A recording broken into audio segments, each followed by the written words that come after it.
essentiellement utiliser eViews et Stata. Pourront aussi aller quelquefois dans SPSS ou R selon la nécessité. Mais les deux logiciels sur lesquels nous allons nous focaliser sont essentiellement eViews et Stata. Donc, c'est vrai que dans le module 2, on devait revenir sur la régression linéaire, la régression logistique. Mais bon, nous allons introduire la régression linéaire parce que c'est important pour pouvoir comprendre ce qu'on va faire par la suite, que ce soit les autres modèles avancés comme les modèles vectoriels autorégressifs, les modèles à correction d'erreurs, les modèles d'économétrie des données de panel également. Il est important d'avoir les idées d'une représentation de la régression linéaire, aussi bien que comment estimer un tel modèle et comment interpréter. Si vous avez compris le principe, comment est-ce qu'on l'utilise et comment est-ce qu'on l'interprète, il vous sera beaucoup plus aisé et facile de comprendre d'autres modèles plus avancés et complexes. Et donc, ce que vous voyez à l'écran, c'est en fait une représentation du modèle linéaire. Dans un modèle linéaire, bon, je vais prendre, ça c'est une formation qui se veut beaucoup plus pratique que théorique. Donc, nous n'allons pas trop entrer dans les éléments théoriques. Nous n'allons pas trop entrer dans les éléments théoriques qui se cachent derrière les modèles que nous allons utiliser. Nous allons présenter les modèles et par la suite, nous allons vous montrer sous le logiciel avec une base de données comment est-ce que vous pouvez implémenter la méthodologie sur différents logiciels. Peut-être en fonction de l'évolution, vous pourrez voir, par exemple, quel est le logiciel qui est plus approprié pour une telle autre estimation. Par exemple, il y a des cas où, par exemple, eViews est plus approprié, des cas où dans R, c'est beaucoup plus facile. Donc, en fonction de votre habilité aussi à manipuler l'un ou l'autre, vous pouvez adopter l'un ou l'autre. Peut-être quelqu'un qui a juste l'habitude d'utiliser Stata en utilisant eViews, on se rend compte que c'est plus facile, plus pratique. De toute façon, au fur et à mesure qu'on va avancer, chacun pourra voir où il est mieux à l'aise et comprendre la nécessité de connaître chacun des logiciels. Bien que les deux soient suffisamment complets et avancés en termes d'économétrie, plus particulièrement sur les séries temporelles. Donc, en guise d'introduction, donc ici à l'écran, on a un modèle, une représentation linéaire. Donc, en général, dans la pratique, on peut par exemple vouloir expliquer la production dans un pays, le PIB par exemple d'un pays. Donc, si on veut par exemple expliquer les fluctuations du PIB, donc, dans la littérature économique, il y a un certain nombre de variables susceptibles d'avoir un effet sur la croissance, sur le PIB. Donc, je vais citer ici, par exemple, l'inflation, la formation brute de capital fixe, l'ouverture commerciale. Je vais citer aussi beaucoup d'autres variables macroéconomiques qui sont à même, sans être exotiques, d'influencer, d'avoir un effet sur la croissance économique. Donc, pour par exemple expliquer le PIB, j'ai ici une équation où j'explique une variable y en fonction en fait, la variable y ici est dite dans un modèle économétrique explicatif et les variables xi qui sont là sont des variables explicatives. Donc ici, par exemple, yi peut représenter le PIB, par exemple, comme je l'ai dit tout à l'heure. Donc, on veut expliquer le PIB à travers, par exemple, l'inflation, X1, la formation au bout de capital fixe, les investissements publics, c'est pas moi trop, l'ouverture commerciale et bien d'autres, bon, le taux de scolarisation par exemple, bien d'autres variables qui sont susceptibles de, selon la littérature économique, d'influencer sur le PIB. Donc, l'idée ici, l'objectif dans une régression linéaire comme celle-ci, c'est de pouvoir exprimer les coefficients, ces différents coefficients, si bêta 0, bêta 1, jusqu'à bêta k. Parce qu'ici, on a k variables. Ici, epsilon i, c'est le terme d'erreur parce qu'on ne peut pas mesurer avec exactitude. Les variables qu'on a choisies ne peuvent pas expliquer de façon exacte le PIB. Donc, il y a toujours un terme d'erreur. Une erreur qu'on pourra mesurer par après. Et à partir du comportement de ce terme d'erreur-là, on pourra déterminer si le modèle est assez bon ou alors, de toutes les façons, on va y voir un peu plus tard euh, en pratiquant, parce que cette formation se veut vraiment pratique. Bon, la théorie, vous pourrez certainement vous documenter et comprendre un certain nombre d'éléments sur la théorie de la régression linéaire. Nous n'allons pas trop nous attarder sur la théorie, nous allons être beaucoup plus pratiques. Pratique que dans la mesure où, après avoir présenté, nous allons aller par exemple sur l'un des logiciels, par exemple eViews, voir un peu comment on peut estimer un tel modèle, aller sur Stata, montrer comment on peut l'estimer. Bon, mais au-delà, avant d'arriver à l'estimation, il y a un certain nombre d'hypothèses qui sous-tendent la régression linéaire. Ça veut dire que lorsqu'on écrit cette équation mathématique ici, qui dit par exemple le PIB à ces variables explicatives ou endogènes, si vous voulez. Donc, les hypothèses fondamentales qu'on se fait, c'est que qui permettent d'estimer ce modèle. Les coefficients de ce modèle sont le fait que les variables explicatives doivent être non corrélées. Donc, il ne doit pas avoir une collinéarité entre les variables explicatives. Si je prends par exemple le cas du PIB, par exemple, ici qu'on veut expliquer au travers de l'inflation, du taux de change, du taux de scolarisation, de l'indice de corruption, par exemple. L'idée ici, c'est qu'une variable explicative ne soit pas corrélée à une autre variable explicative, dans la mesure où si une variable est corrélée à une autre, ce n'est pas la peine de mettre toutes les deux comme explicatif. Parce que si on arrive à, si par exemple le taux de scolarisation est fortement corrélé à la formation brute de capital fixe, il ne sera pas important d'utiliser à la fois le taux de scolarisation et le capital fixe dans notre réquisition, dans la mesure où si on a l'effet de la scolarisation, on aura en même temps l'effet de la formation brute de capital fixe. Et ce d'autant parce que si on met les deux dans la réquisition, ça va un peu brouiller les résultats et il sera possible qu'on ait des situations où peut-être les résultats, on a peut-être un facteur explicatif du modèle qui donne l'impression que le modèle est bon alors que ce n'est pas du tout le cas. Beaucoup d'autres problèmes peuvent survenir dans le modèle liés au fait qu'on a pris deux variables qui sont très corrélées. Donc, l'idée ici, c'est de prendre des variables explicatives qui sont presque indépendantes pour pouvoir expliquer notre variable dépendante. Bon, il y a aussi l'indépendance des termes d'erreur. Ça veut dire que les termes d'erreur, ici, vous avez vu l'indice I ici. L'indice I ici peut être l'année. Donc, on a peut-être les observations du PIB depuis 1960 jusqu'à 2000, par exemple.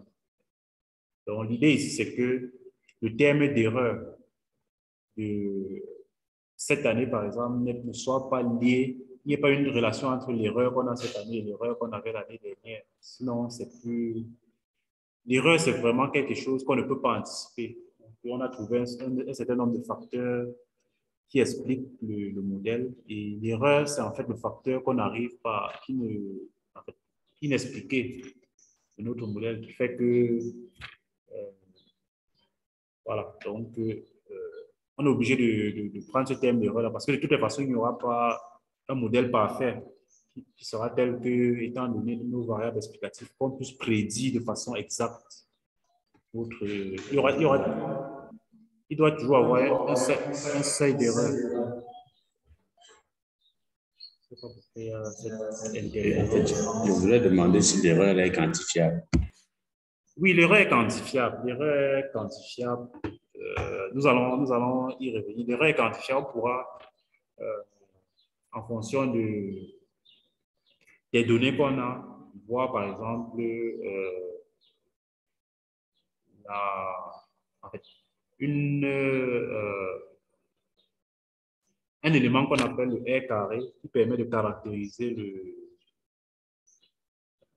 la part que représentent les variables explicatives dans qui représente un peu le pouvoir explicatif du modèle, qui sera d'autant plus grand que l'erreur de prévision sera faite. Donc, le R carré sera, c'est un nombre qui est compris entre 0 et 1, et plus il sera proche de 1, plus on aura une bonne régression.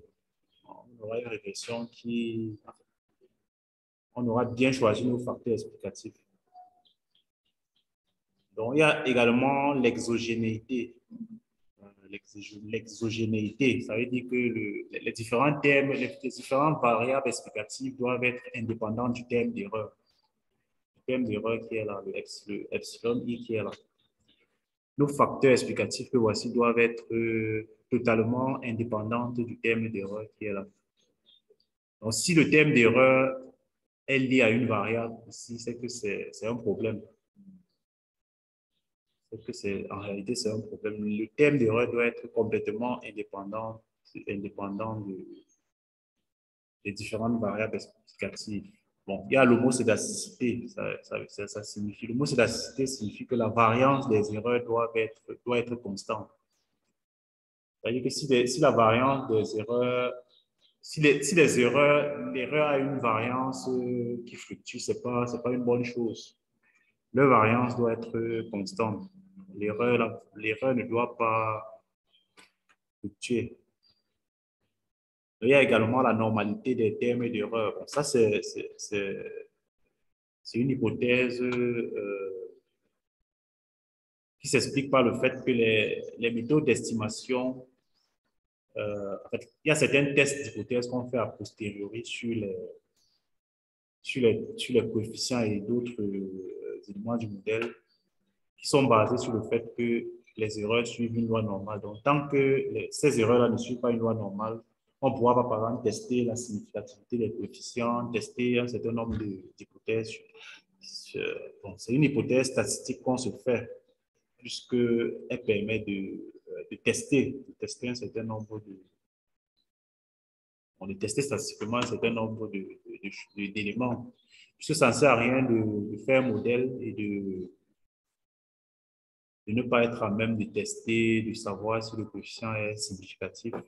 Parce que significatif signifierait, par exemple, que si c'est le coefficient, par exemple, de l'inflation, ça signifierait que l'inflation, par exemple, a un effet sur la croissance. Si ce n'est pas significatif, on pourrait dire, par exemple, que l'inflation n'a pas d'effet sur la croissance.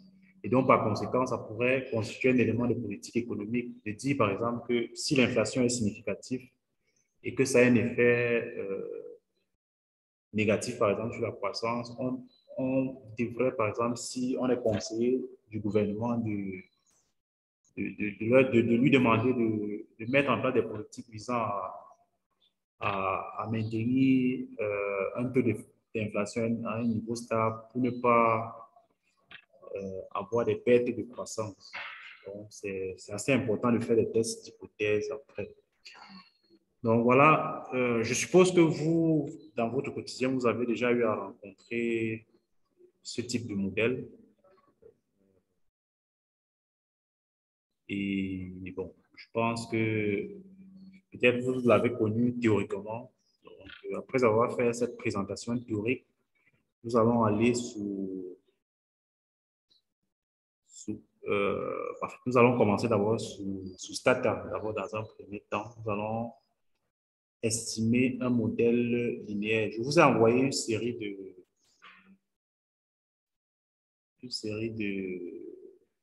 bases de données par mail. Je ne sais pas si chacun a reçu. Donc, essayez de les télécharger. Je vais vous signifier la base de données que nous allons utiliser dans le cadre de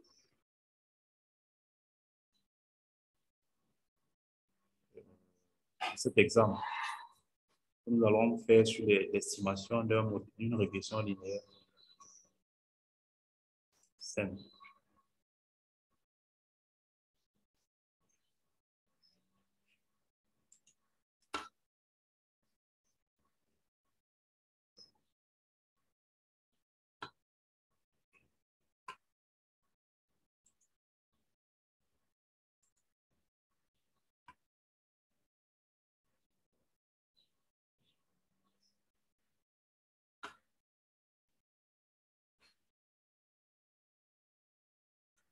Bon, parmi les bases de données que je vous ai envoyées, il y a l'une des bases de données qui s'appelle base va-avec. Bon, c'est vrai que c'est une base que j'ai prévue pour les modèles va et vec, mais nous allons appliquer sur cette base de données un modèle, une régression linéaire simple. Donc, je vais ouvrir mon... bon.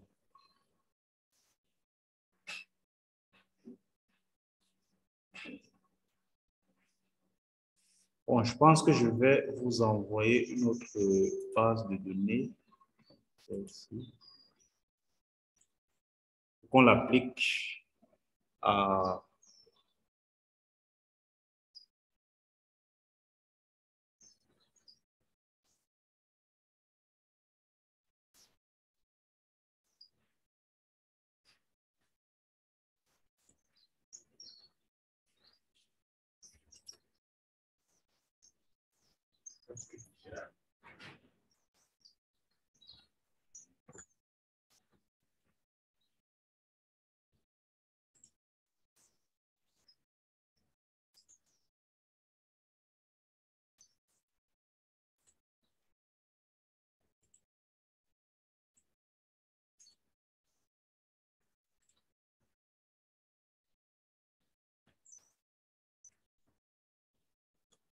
Bonne arrivée, monsieur Omar.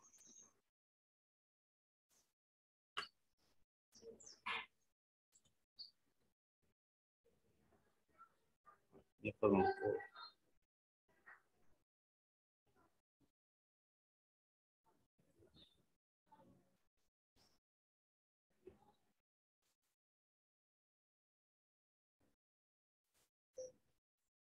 Bonne arrivée, monsieur Omar.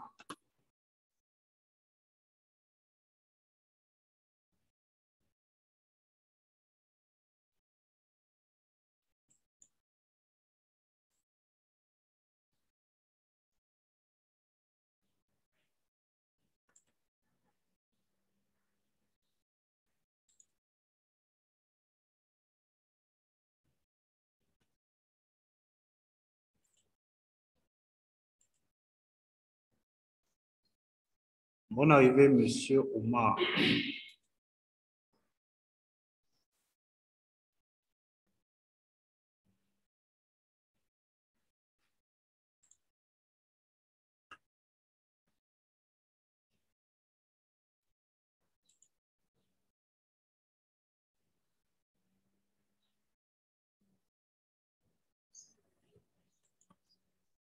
Bon, comme je disais tantôt, c'est ce fichier-là. Je vais d'abord l'enregistrer sur notre fichier de travail.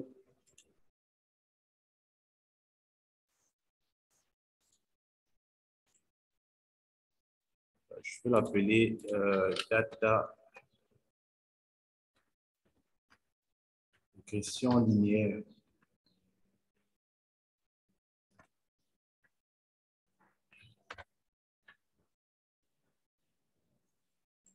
Donc, je vais vous l'envoyer par mail.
D'accord, je vous ai envoyé le fichier par mail. Donc, nous allons ouvrir Stata.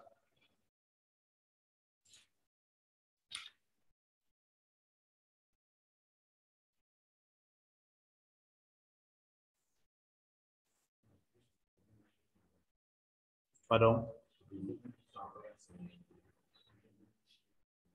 Non, c'est une base de données sur laquelle nous allons appliquer la régression linéaire simple.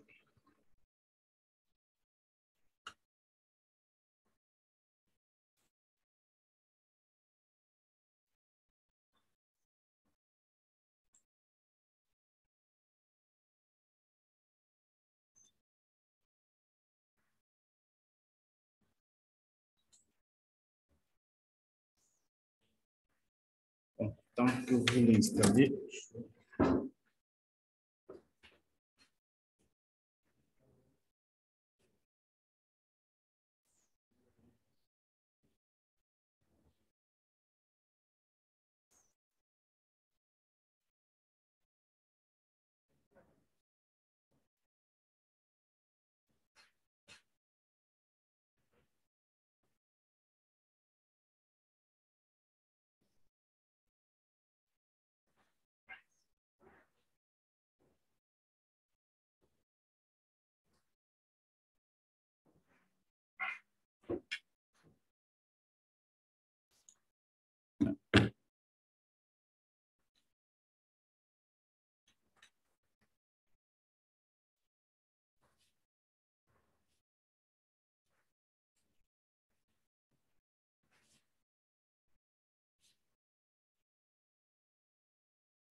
Allô, Hippolyte?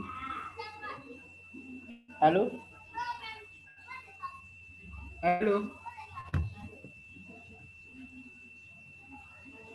Allô? oui, allô? Oui, j'ai dit on a téléchargé, on a fait quoi? D'accord. Est-ce que vous avez déjà tous ouvert Stata?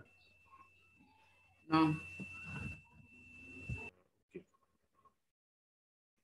Ouvrez, lancez Stata.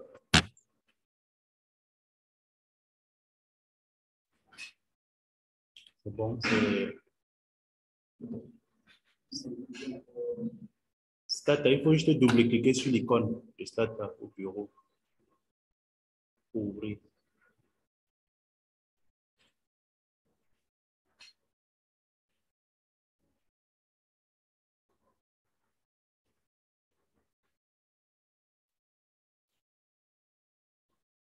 Bon, j'espère que tout le monde voit mon écran.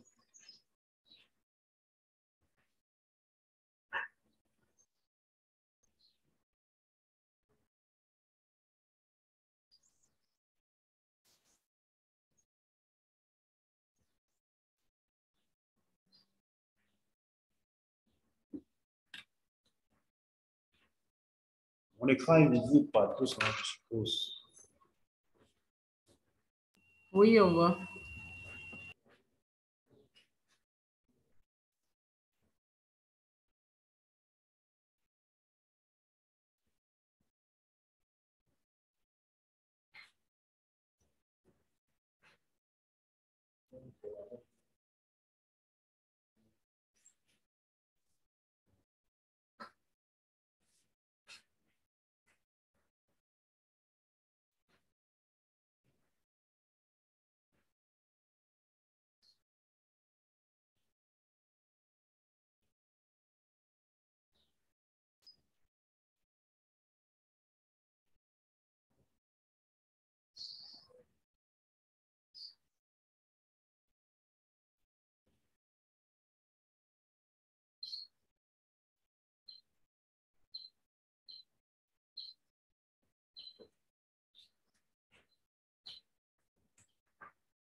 Bon, si tout le monde a son Stata ouvert, ce qu'on va faire, bon, je vais d'abord vous présenter. Stata, c'est un logiciel dont l'interface se présente comme vous voyez. Donc, il y a plusieurs types d'onglets. Il y a plusieurs onglets. Il y a, dans un premier temps, l'onglet File, où on gère les fichiers. On peut peut-être ouvrir un fichier, on peut importer un fichier, par exemple, à partir d'Excel. On peut... Bon, nous allons certainement y revenir. Bon, il y a le fichier, l'onglet Edit. Voilà, on peut également faire un certain nombre de tâches. L'onglet Data qui permet de gérer les données. Donc, les données, peut-être la description, éditer. Il y a un autre onglet pour les graphiques. Si on veut par exemple faire des graphiques, des histogrammes, des box plots et autres.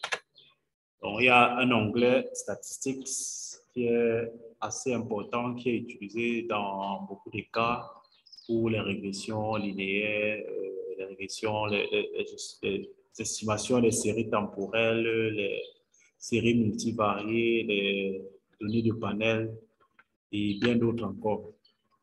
Donc, je vais me limiter à ces différents onglets-là. Donc, il y a sous Stata, il y a la possibilité de cliquer directement pour implémenter des méthodologies. Il y a également la possibilité d'exécuter directement les packages.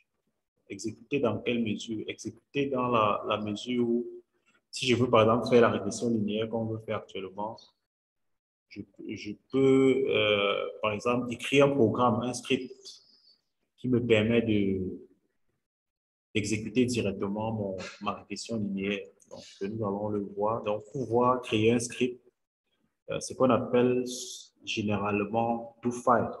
Il faut venir sur ce crayon-là, le premier crayon qui est là.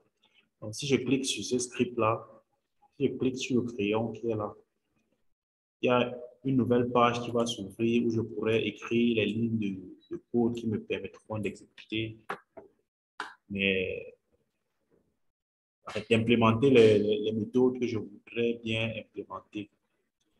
Bon, mais pour le moment, on n'en est pas encore là. Donc, si j'avais une base de données importée déjà, donc en cliquant sur ce carreau avec les carreaux avec le pic, il y a ces carreaux-là qui s'ouvrent où je peux soit saisir des données ou alors coller des données que j'ai copiées peut-être sur Excel ou peu importe. Donc, je vais sans plus tarder importer la base de données de tout à l'heure, qui est une base de données que je vous ai montré tout à l'heure, qui est au format Excel. Donc, pour pouvoir importer une base de données au format Excel, ce que je vais faire, c'est je vais aller dans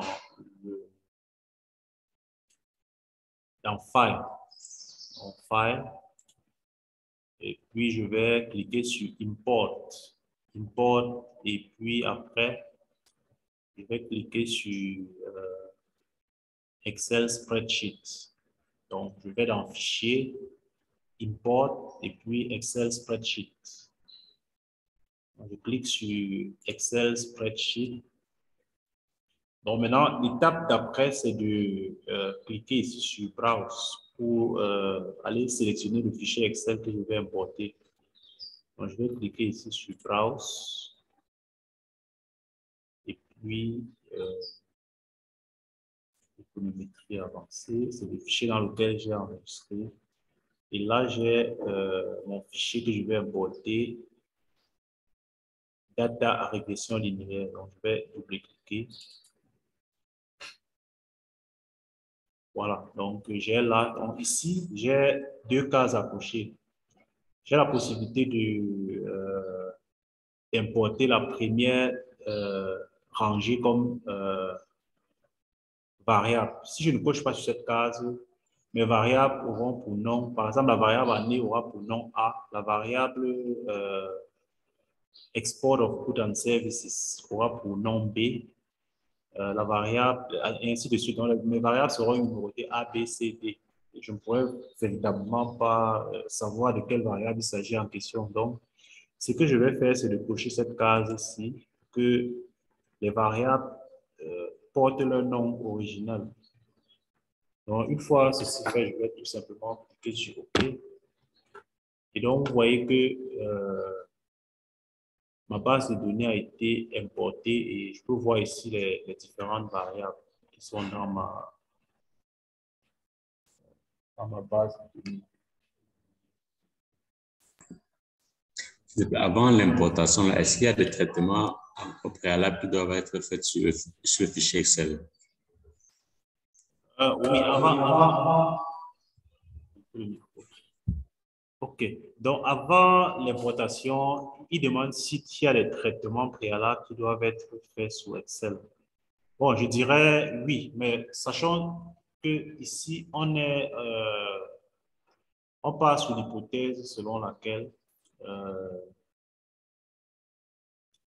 on n'a plus de traitement à faire sur les données. Mais ce que je vais faire, c'est que je vais vous montrer le format sur lequel vos données doivent être pour que vous puissiez faire une régression linéaire simple. Donc, ici, par exemple, j'ai certaines données macroéconomiques, des données macroéconomiques sur... donc ici, j'ai les exportations. Bon, j'ai beaucoup de variables sur les exportations.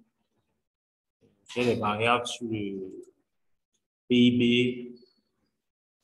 Mais la disposition des données est la suivante. Donc, ici, par exemple, j'ai la variable année. Donc, je dois disposer, les données vont de 2005 à 2000. Donc, je dois disposer les années en colonne, les données, les différentes années que j'ai dans ma base de données. J'ai 2005, 2006. Donc, disposer de cette façon-là. De telle sorte que, par exemple, la variable exportation de biens et services en pourcentage du PIB qui est là, je vais à chaque année reproduire la valeur des exportations. Ici. Donc, par exemple, en 2005, les exportations pour le pays en question étaient de 25,59%.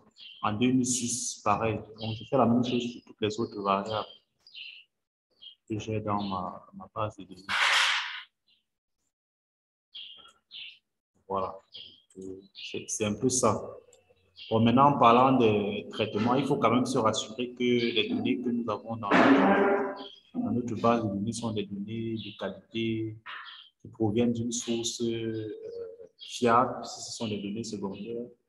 Et si ce sont des données que nous avons nous-mêmes collectées, ce sont des données primaires que nous avons nous-mêmes collectées, pour qu'on se rassure qu'on a fait un certain nombre, un travail d'apurement qui certainement vous a été, si ce n'est pas encore le cas, nous allons y revenir parce que c'était dans le cadre du module 1.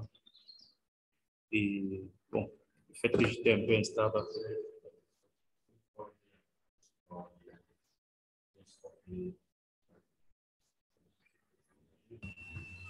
Allô? Oui, allô? Oui, quand tu parles de données primaires que vous avez collecté ça comment? Bon, quand il parle de données primaires, peut-être. C'est les données de la Banque mondiale, hein? Non, non, les données de la Banque mondiale sont des données secondaires. Sont des données secondaires. Mais ici, Données primaires, c'est peut-être, vous avez peut-être fait une enquête sur les entreprises, vous avez collecté les données sur différentes entreprises, vous avez pris peut-être le chiffre d'affaires, vous avez pris le nombre d'employés, vous êtes allé vous-même, vous avez conçu un questionnaire, vous êtes allé administrer auprès des entreprises et puis vous avez obtenu votre base de données. C'est ce que j'appelle données primaires. donc Donc, c'est ce qui a été fait ici. dans le module 1, par exemple, bon, il était question de voir un peu comment on peut voilà, traiter ce genre de données pour pouvoir les utiliser. Bon, mais là, on est dans le cas où les données sont déjà là et il faut juste les utiliser. Bon, une autre précision avant de revenir sur Rodrigue, c'est que les données sous Stata, vous devez mettre ce format. Le séparateur ici doit être le point, pas la virgule. Donc, si vous mettez la virgule, ça ne va pas marcher. Donc, il va considérer que ce sont des chaînes de caractères. Donc, vous devez vous assurer qu'ici, le séparateur, c'est le point virgule. Si c'est par exemple la virgule, je vais par exemple faire un contrôle H là. Donc, je vais transformer les points en virgule.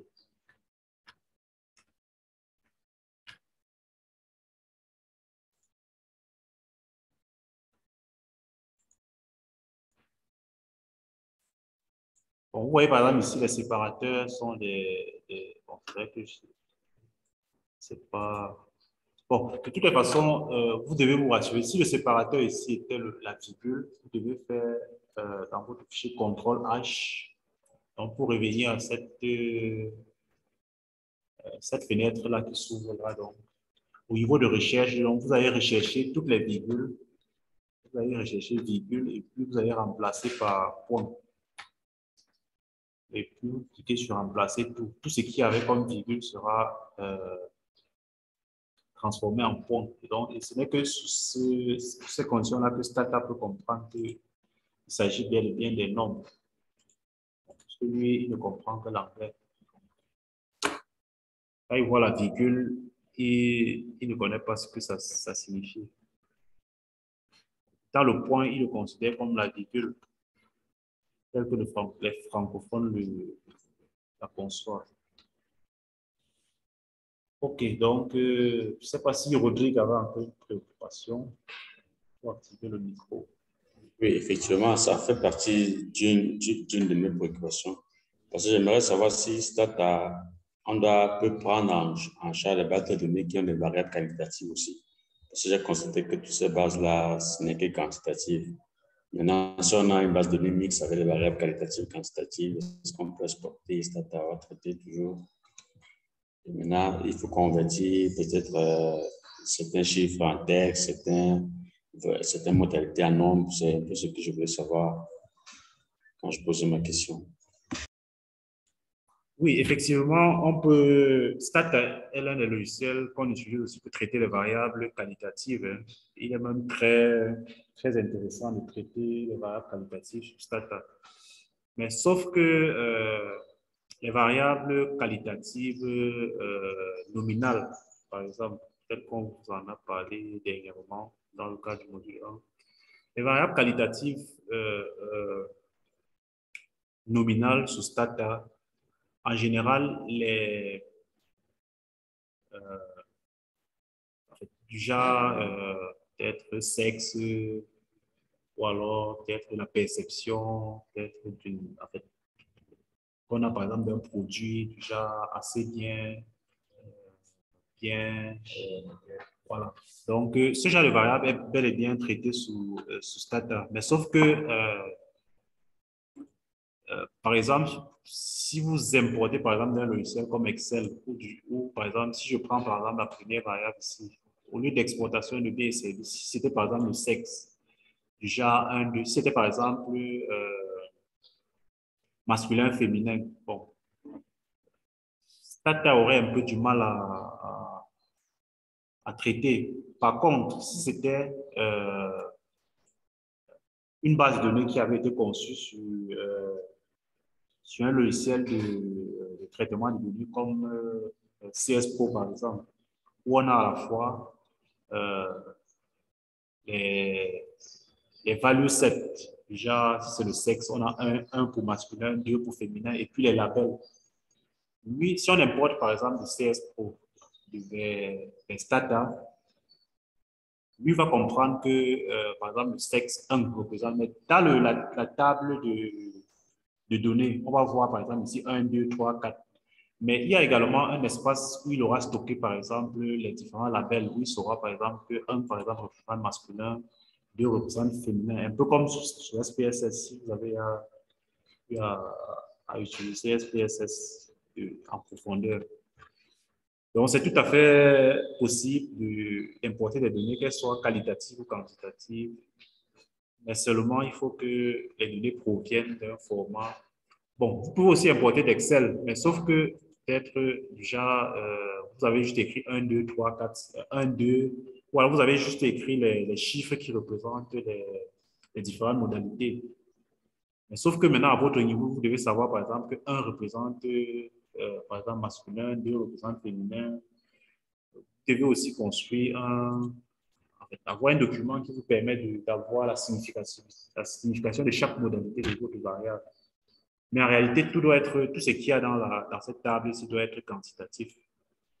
Même si c'est une variable qualitative qui est représentée par 1, 2, 3, par exemple, vous devez avoir à l'esprit que chacune des réalisations de votre variable représente une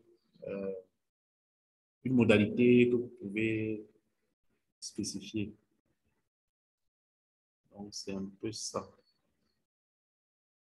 Donc, étant donné qu'on a déjà importé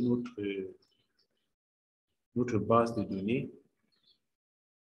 bon, je vais ouvrir un do file. Donc, pour pouvoir créer un do file, comme je vous l'ai dit tantôt, tout à l'heure, donc vous utilisez ce crayon-là qui est ici. Donc, new do file, vous cliquez dessus. Donc, lorsque vous cliquez dessus, vous avez le do file qui est là, qui est ouvert. Donc, je peux écrire des codes ou alors des scripts. Bon, je vais vous montrer comment on peut se passer d'écrire soi-même le code ou alors de connaître forcément le code qui permet de faire une régression linéaire. Donc, pour pouvoir faire par exemple une régression linéaire sans écrire de code, il faut aller tout simplement dans l'onglet Statistics, cet onglet-ci. Vous allez dans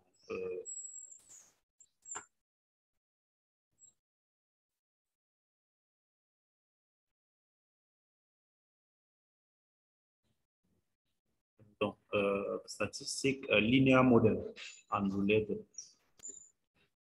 Donc, lorsque vous êtes dans Linear Model Unrelated, choisissez Linear Regression.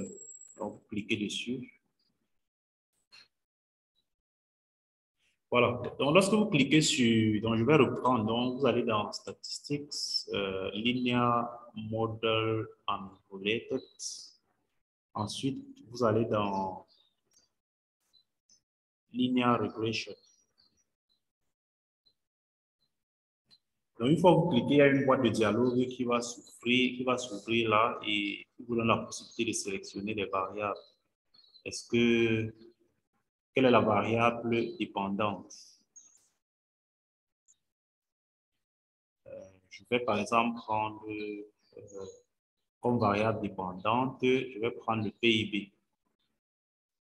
Donc, il faut juste cliquer sur la flèche là et sélectionner votre variable dépendante. Donc, je vais prendre le PIB par habitant. C'est vrai que la base de données est assez touffue. Mais je vais prendre GDP per capita. Donc, c'est le PIB par habitant. Prix constant. Donc, comme variable explicative, je vais prendre par exemple le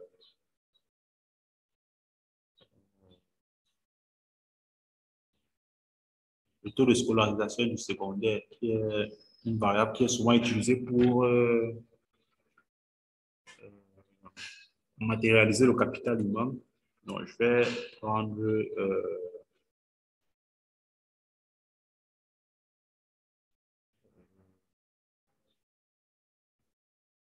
la formation brute de capital fixe, gross fixed capital formation.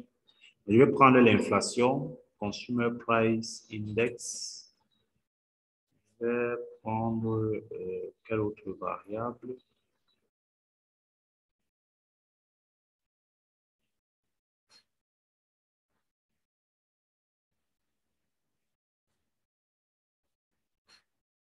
Bon, je vais me limiter à ces trois variables, essentiellement explicatives.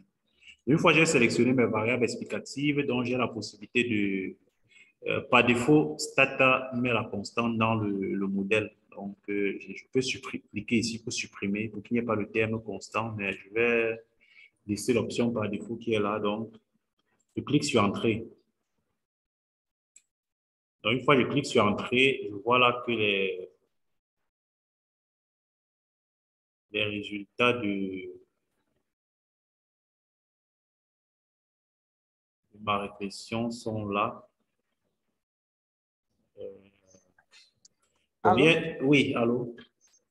Oui, la troisième variable, c'était quelle variable? Tellement rapide que... La troisième variable, c'était l'inflation. J'ai pris le...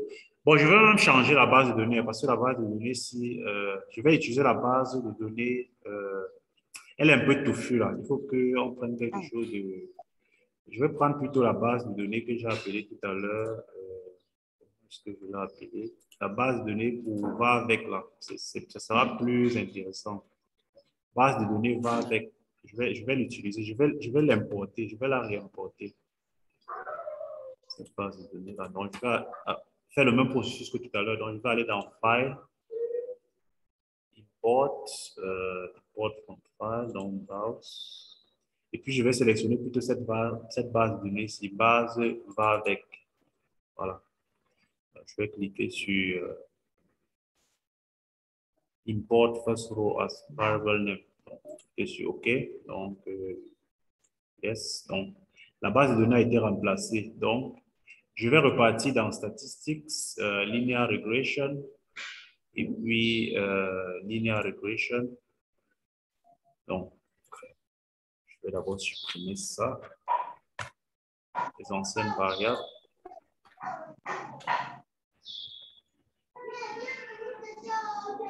OK. Donc, ici, comme variable indépendante, je vais choisir GDP per capita, donc le PIB par habitant qui est là. Donc, je vais expliquer le PIB par habitant. Donc, l'idée ici, c'est de voir, par exemple, l'impact, parce que j'ai une base de données.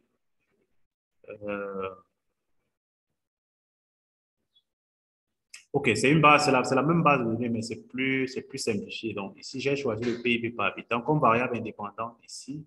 Donc, je vais sélectionner la formation brute de capital fixe, gross fixed capital formation. Je vais choisir General Government Final Consumption, donc les dépenses publiques de consommation. Je vais choisir General Government Investment, donc les investissements publics. Je vais choisir ces trois variables-là et puis cliquer sur OK. Ah, j'ai comme l'impression que la base de données, en fait, je vais vérifier. Hein. Là, ici.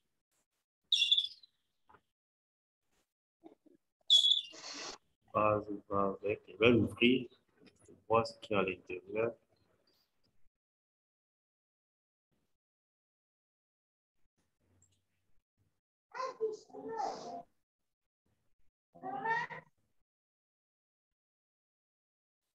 Ok, je pense que c'est bon pour faire.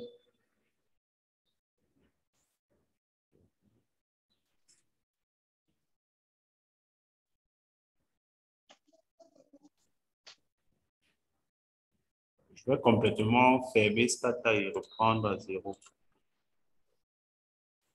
Que ce soit. Bon, je vais rouvrir Stata de nouveau. Je vais aller dans File, Import. Puis je vais choisir mon fichier va avec. Okay. Dans ma base de données est là, je vais aller dans Linear Regression. Et puis, je vais choisir comme variable dépendante le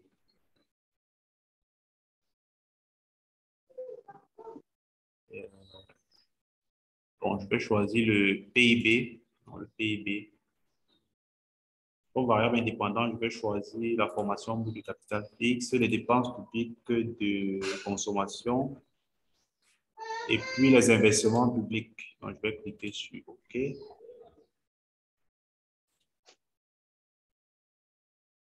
Voilà, donc j'ai les résultats de ma régression qui sont là. Voilà, ici, au-dessus, là, il y a un premier tableau qui décrit ma régression, qui donne les...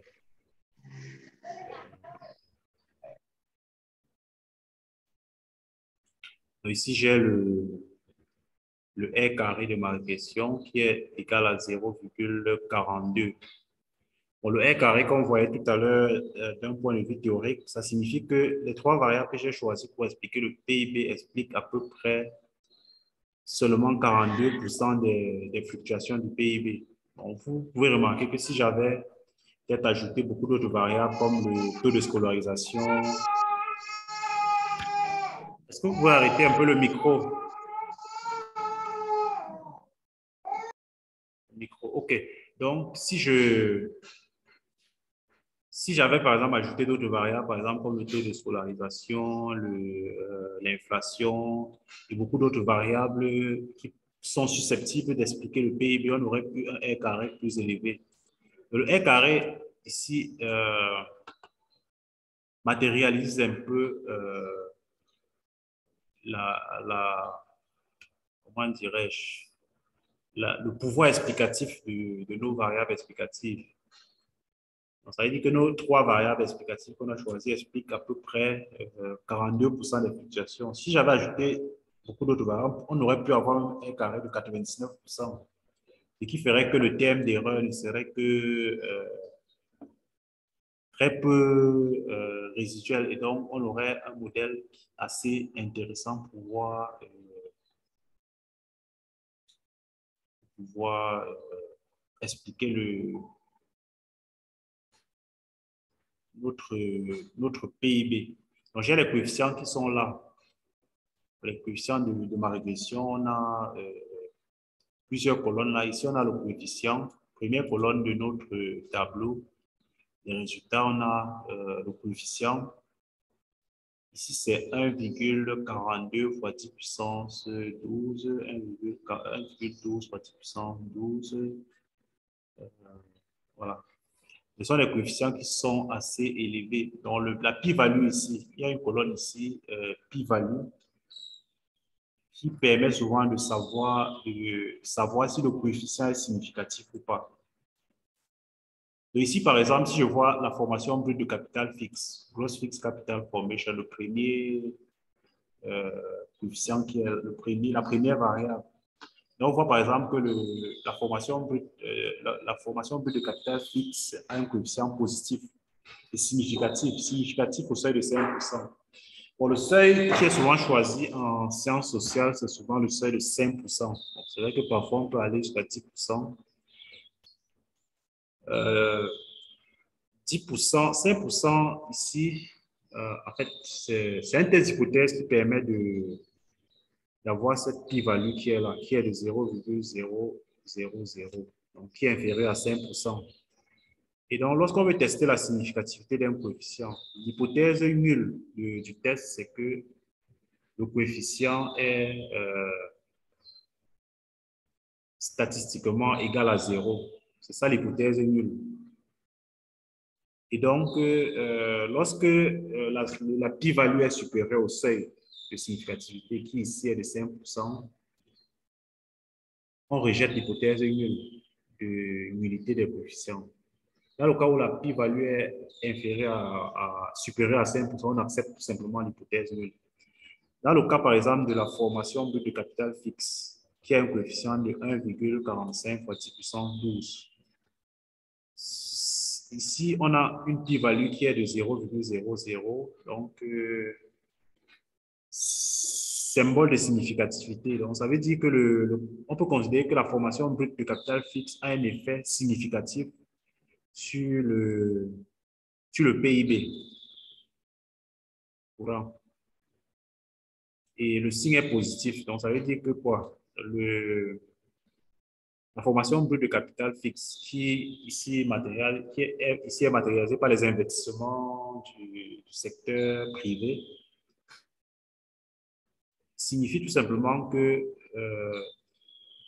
lorsque les investissements privés augmentent, le PIB par habitant, le PIB augmente également. Et puisqu'étant donné qu'on a une régression, on a pris toutes nos variables en niveau, ça veut dire qu'on n'a pas fait de transformation à nos variables. Cela signifie que, puisque le coefficient ici est de 1,45 fois 10 puissance 12, ça signifie quoi? Ça signifie que lorsque la formation brute de capital fixe augmente d'une unité, bon, ici notre formation brute de capital fixe est en pourcentage, c'est en pourcentage du PIB. Bon, lorsque l'interprétation économétrique qu'on peut avoir, c'est que, ou alors économique si vous voulez, c'est que lorsque la formation brute de capital fixe augmente d'1%, le PIB augmente de 1,45 fois 10 puissance 12. Toute chose égale par ailleurs, une augmentation de la formation brute de capital fixe d'une unité seulement entraînerait une augmentation du PIB de 1,45 fois 10 puissance 12. Vous voyez que c'est assez considérable. Je pense que ça doit être en monnaie, en monnaie locale. Si c'est par exemple le franc CFA. Je suppose comme c'est un pays, je pense que ce sont les données du Cameroun. Donc on peut dire par exemple qu'au Cameroun, si on augmente les investissements privés de 1% du PIB, le PIB augmenterait d'environ 145 milliards. Le PIB augmenterait de 145 milliards. Donc, le fait d'encourager les investissements privés aura un effet très bénéfique sur la croissance économique. Si je prends par exemple les investissements publics, General Government Investment, qui est la deuxième variable, on voit ici que si le PIB, si les investissements publics augmentent, en fait, je vois par exemple ici le coefficient n'est pas significatif. En fait, ça signifie tout simplement que les investissements publics n'influencent pas significativement sur la croissance. Ça, c'est le cas du Cameroun. Bon, peut-être ça peut aussi s'expliquer. En principe, en théorie économique, on s'attend à ce que les investissements publics aient un effet significatif sur la croissance. Peut-être avec les données du Cameroun, par exemple, on se rend compte que ce n'est pas le cas. Peut-être on peut chercher des explications d'un point de vue endogène. Ça peut être peut-être lié au fait que peut-être c'est qu'on attribue aussi aux investissements publics peut-être en réalité ne sont pas utilisés de façon optimale. Peut-être ça, voilà, ça peut être la qualité lié à la qualité des investissements. Peut-être l'argent qu'on déploie pour pouvoir faire les investissements ne sont pas effectivement utilisés pour ces investissements-là. Ça peut être une explication. Sinon, dans un pays où tout se passe normalement, ça devrait être possible. Donc, voilà un peu ce qu'on peut dire. Bon, également, les dépenses publiques n'ont pas d'effet, les dépenses de consommation, finale de consommation. Je pense que la troisième variable, c'était gross general government, final consumption et voilà, que ce soit les investissements publics. Les deux autres variables explicatives sont les investissements publics et les dépenses de consommation. Ces deux variables n'ont pas d'effet positif sur la croissance. Mais bon, on ne peut pas trop vite aller en besoin parce qu'il y a un certain nombre d'hypothèses aussi qu'il faut vérifier. Peut-être notre modèle n'est même pas valide parce qu'il faut encore vérifier les hypothèses dont on parlait tout à l'heure, la normalité, il faut qu'on vérifie que les erreurs suivent une loi normale. Mais sinon, si on avait par exemple un modèle qui avait toutes ces propriétés-là vérifiées, bon, on aurait par exemple que, voilà, ici par exemple les dépenses de consommation. Bon, si c'était significatif, on verrait ici que les dépenses publiques de consommation ont un effet négatif sur la croissance. Ça veut dire que pour pouvoir avoir un niveau de croissance acceptable, on devrait encourager le gouvernement à dépenser moins en consommation pour pouvoir optimiser la croissance. Donc, c'est un peu ça. Donc, on puisse atteindre nos cibles de croissance, il faut qu'on fasse l'effort de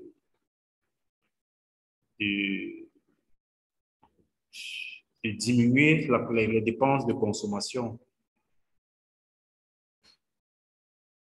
du gouvernement. Bon, même si ici, l'effet n'est pas significatif, en quelque sorte. Bon, là, c'est le coefficient de la constante. Je ne sais pas si tout le monde est avec moi et me suit.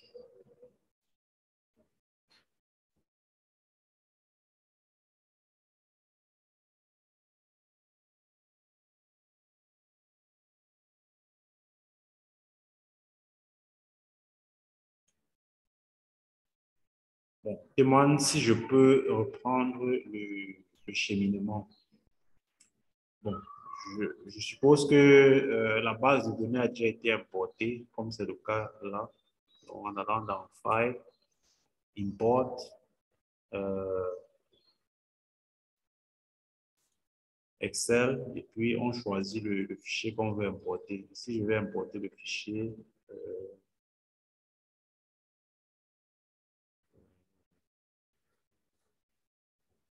base var. Donc, je sélectionne, je clique sur OK. Donc, une fois la base de données importée, la prochaine étape, c'est d'estimer le modèle. Je suppose que mes données sont des données suffisamment apurées et de qualité pour que je puisse faire ma régression. Bon, ça, ce n'est qu'un exemple. Peut-être si c'est peut-être dans le cadre d'un article ou d'une recherche, peut-être vous aurez peut-être à faire appel à plus de variables qu'on a dans cette base de données. C'est juste un exemple pour un peu montrer comment ça se passe. Pour pouvoir le faire manuellement, il faut aller dans Statistics, ensuite Linear Regression, Linear Model Uncorrelated, et puis choisir Linear Regression. Choisir régression linéaire. Donc ici, il y a la variable dépendante, dependent variable. Qu'est-ce que je veux expliquer? Je veux expliquer le PIB. Donc, c'est la raison pour laquelle ici, on choisit GDP in current local currency. Ça, c'est le PIB en monnaie locale courante. Maintenant, ici, au niveau des independent variables, je choisis mes variables explicatives. J'ai choisi Gross Fixed Capital Formation, donc la formation brute de capital fixe, qui ici représente un peu les investissements du secteur privé. Et ici, le General Government Final Consumption, les dépenses finales de consommation du gouvernement. Et puis, enfin, General Government Investment, les investissements publics. Clique sur OK. Lorsque je clique sur OK, voilà le résultat qui s'affiche là.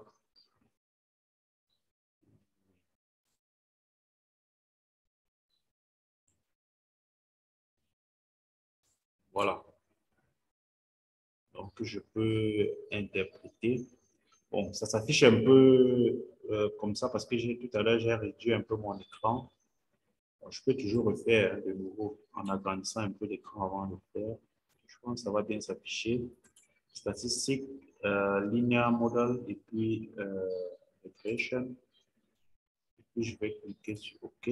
Voilà. Bon, là, maintenant, ça s'affiche normalement. Tout à l'heure, c'est parce que j'avais réduit l'écran avant de faire l'estimation. Bon, voici les résultats de notre régression. Il y a plusieurs résultats. Il y a nombre d'observations, 37. La statistique de Fisher qui est là permet de tester la significativité globale du modèle. Significativité globale, c'est que est-ce qu'on peut considérer que nos trois variables que voici impactent globalement sur le PIB. Bon, la p-value de la F statistique qui est là est de 0,0003 qui est inférieur à 5%. Donc, on rejette l'hypothèse de non-significativité globale. Donc, on peut considérer que notre modèle est globalement significatif. Autrement dit, nos trois variables prises simultanément peuvent être considérées comme impactant significativement sur le PIB.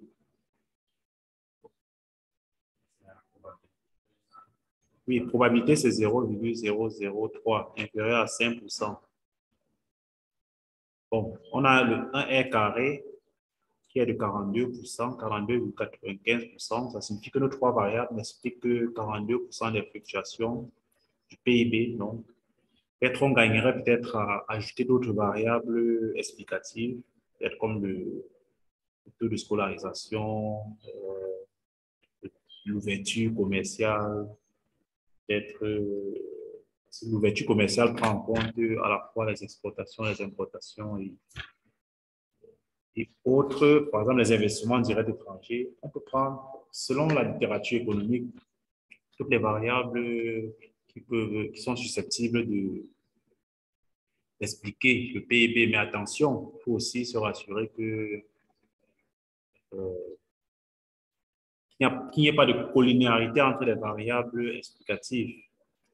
Bon, c'est vrai que je vais vous montrer une méthode plus tard, une méthode un peu plus avancée pour regarder la multicollinéarité entre les variables explicatives.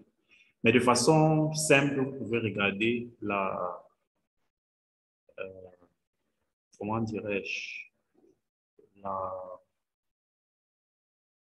la corrélation entre les variables explicatives pour essayer de voir. Donc, pour regarder la corrélation, il faut tout simplement aller dans micro.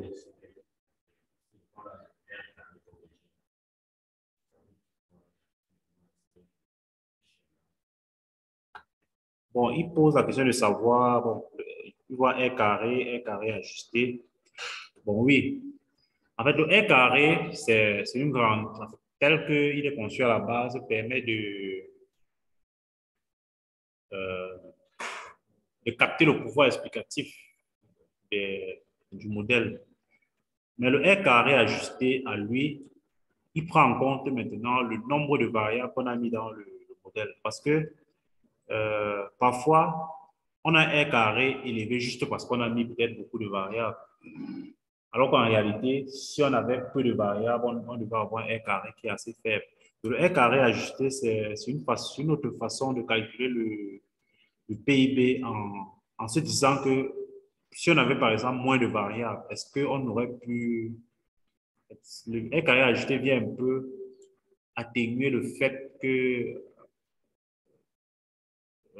le nombre de variables, l'effet du nombre de variables sur la capacité, le pouvoir explicatif réel de notre modèle. Si vous entrez dans la théorie, vous verrez que dans le calcul du R carré, il y a les ratios. Les ratios qu'on utilise en prenant en compte le nombre de variables qu'il y a dans le modèle. Ce qui fait que le R carré ajusté en général est plus faible, toujours plus faible que le R carré. Mais lorsque le R carré ajusté est très faible par rapport au R carré, ça signifie que, bon, que c'est le nombre de variables qui fait croître le R carré, que en réalité, ce n'est qu'un R carré fictif. Le R carré ajusté doit être assez proche le R carré ajusté qui est là, doit être assez proche du R carré. Il ne doit pas être trop loin. Donc, s'il est trop loin du R carré, il faut déjà se poser la question de savoir est-ce qu'il n'y a pas déjà des variables qui sont corrélées parmi les variables explicatives. C'est un peu ça.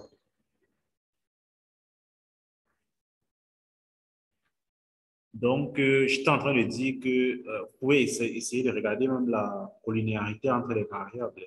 Donc, en allant dans Statistics, toujours dans Linear Model en Related, et puis vous allez choisir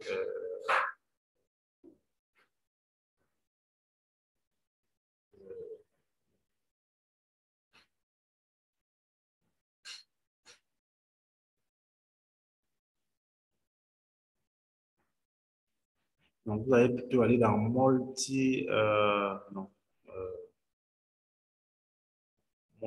non.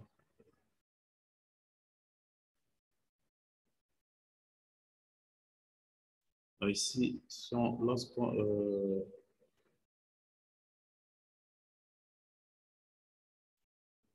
variable time série, bon, c'est pas ici. Bon, c'est plutôt dans Summary Statistics. Donc, vous allez dans Summary Statistics et puis Summary and Descriptive et puis vous allez choisir Correlation and Covariance. Donc, Statistics, Summary Statistics et puis Summary and Descriptive Statistics et ensuite choisir Correlation and Covariance.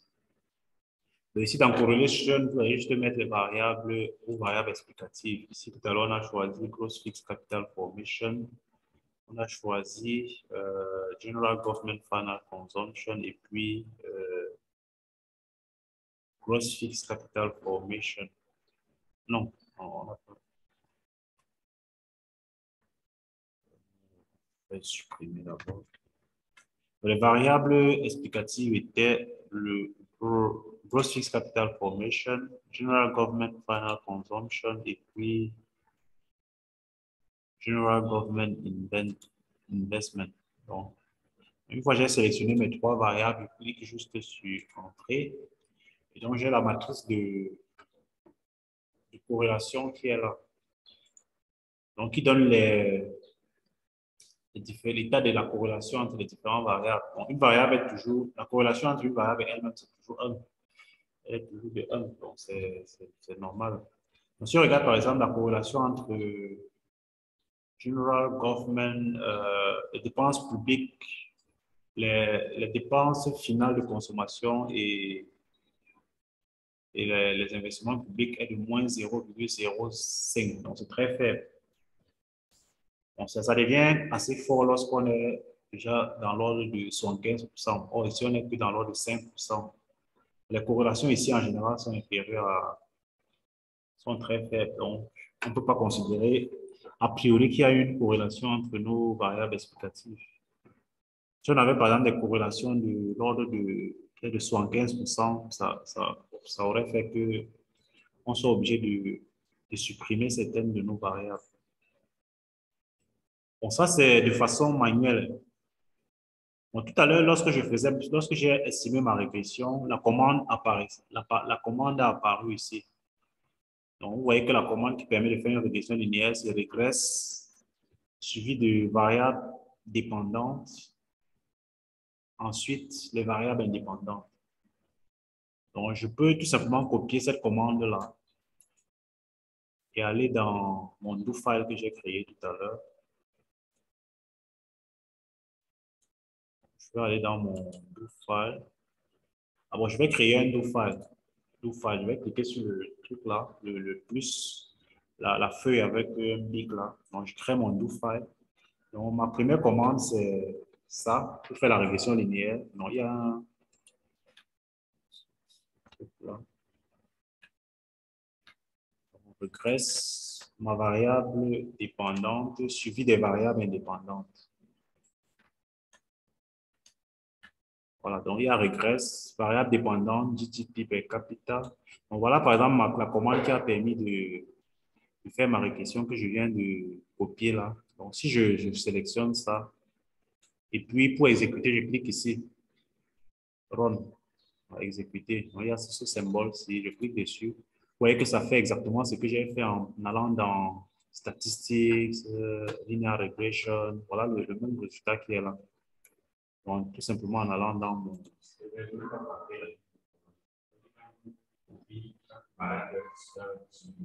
Oui, sur la ligne. C'est ça. C'est ça. Regresse, variable dépendante. Non, c'est ça, c'est ça. Variable dépendante, c'est ça. Ensuite, les variables indépendantes. Bon, ça s'affiche en plusieurs lignes ici parce que j'ai réduit mon écran. Normalement, ça peut s'afficher sur la même ligne. Vous mettez juste variable dépendante suivi des variables indépendantes. Juste l'espace. Juste les espaces. Donc, évidemment, pour avoir le nom de la variable, je peux venir ici. Si je n'ai pas le nom de la commande et que je sais, par exemple, que pour exécuter, il faut que j'utilise la commande regress. Je sais que la commande c'est regress, par exemple. Je saisis regress dans mon avis de commande. Si je veux les variables explicatives, je viens ici dans Stata. Donc, je vais là sélectionner mes variables. Mes variables dépendantes, c'est ça. GTP per capita, je double-clique. Donc, quand je double-clique, il apparaît ici. Elle apparaît ici. Je peux aussi sélectionner l'autre variable indépendante. Ma troisième variable, c'est General Government Expenditure. Et puis enfin, General Government Investment. Donc, je copie juste dans la ligne de commande là. Je sélectionne. Je fais une bêtise. Donc, je double-clique sur ma variable dépendante. Je fais la même chose pour les variables indépendantes. Je double-clique.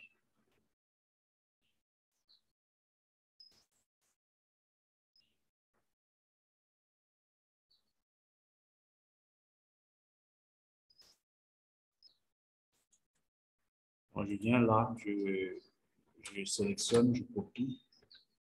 Et puis, je viens dans mon do file que j'ai créé, et puis je colle. Donc, j'ai ma commande regress qui permet de faire la régression linéaire, de régresser ma variable dépendante qui est PIB, et puis les variables dépendantes, la formation pour les capitales fixes, les dépenses publiques de consommation et les investissements publics. Ces trois variables-là. Donc, si je sélectionne ça, j'exécute, je pars dans Stata, je verrai que voilà, mon modèle a été bel et bien exécuté.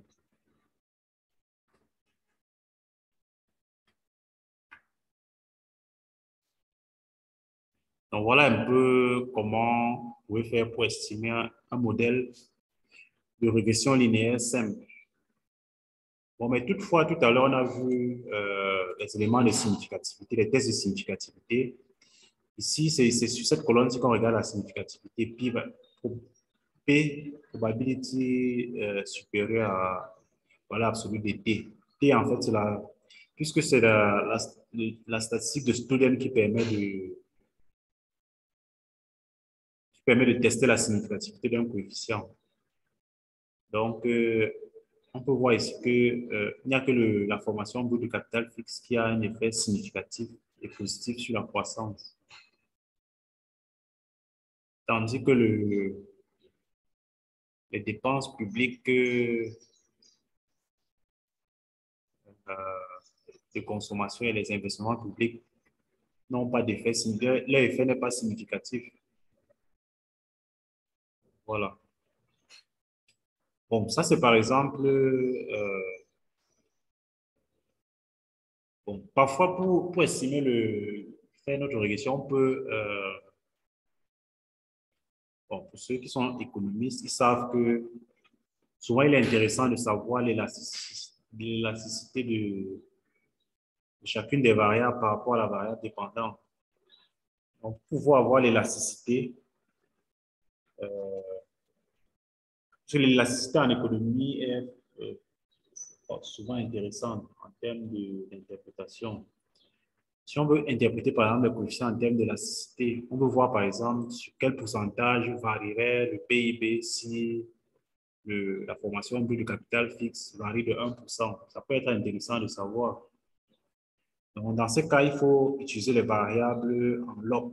Lorsqu'on applique le logarithme à chacune des variables, bon, parmi les fichiers que je vous ai envoyés, il y a un fichier qui s'appelle il y a un document Word, PDF qui s'appelle interprétation des coefficients. Donc, je vais l'ouvrir pour qu'on le regarde ensemble.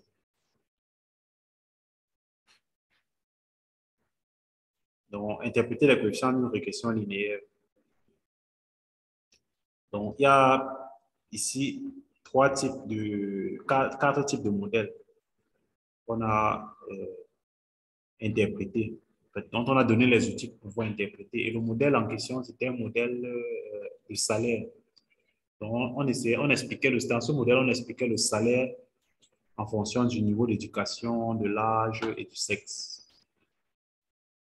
C'est une régression linéaire où on regresse sur le salaire, le niveau d'éducation, l'âge et puis le sexe. Voilà. Donc, si les variables sont à niveau, ça veut dire qu'on n'a fait aucune transformation sur les variables. On a juste laissé le salaire tel qu'il est, on a laissé le niveau d'éducation tel qu'il est, on a laissé l'âge tel qu'il est, on a laissé le sexe. Comment est-ce qu'il faut interpréter les coefficients bêta 0, bêta 1, bêta 2? Puisqu'il ne suffit pas juste d'estimer le modèle. Il faut bien interpréter le coefficient. Ici, bon, c'est la propension marginale qu'on interprète ici. On essaie de calculer la variation du salaire par rapport à une variable explicative donnée. Donc ici, par exemple, le salaire, la dérivée partielle du salaire par rapport à l'éducation, si on considère que c'est une équation ici, à plusieurs variables, une fonction à plusieurs variables.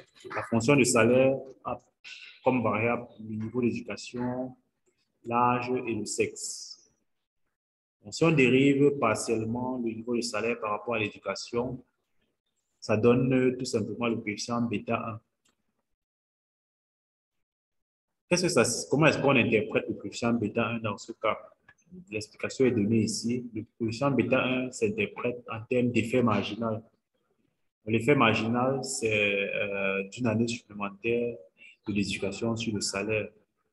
Donc, ici, ce qu'on dit, c'est qu'elle correspond à la variation de bêta 1 unité de salaire de l'individu induite par la variation d'une unité d'étude. Ça veut dire quoi? Que si le niveau d'étude augmente d'une unité, je ne sais pas quel est le niveau de mesure du niveau d'étude, ça peut être peut-être une échelle de grandeur, peut-être 1, 2, 3, 4, 5. Donc, c'est que le coefficient bêta 1 dit ici, c'est que lorsque le niveau d'étude augmente d'une unité, le salaire devrait augmenter de bêta. Donc, si bêta est négatif, ça devrait plutôt diminuer, bien évidemment. Ça, c'est l'interprétation qu'on a. Lorsqu'on a les équations à niveau, comme c'est le cas ici. Bon, mais souvent, lorsqu'on estime les équations à niveau ici, il peut arriver que certaines hypothèses, comme la normalité, le mot élasticité dont on a parlé tout à l'heure, ne soient pas vérifiées.